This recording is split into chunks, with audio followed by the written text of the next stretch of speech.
এগুলো তো ট্রেলার ছিল, আসল খেলা তো এবার শুরু হবে। ইউটিউব বল, ফেসবুক বল, যেখানেই সার্চ করবি সাউন্ড কিংকে দেখতে পাবি।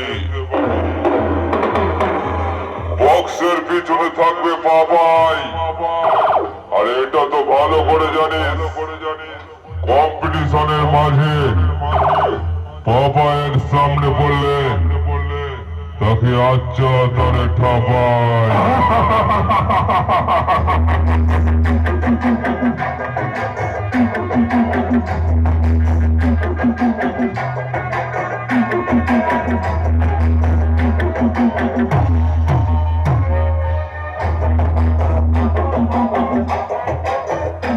সাউন্ড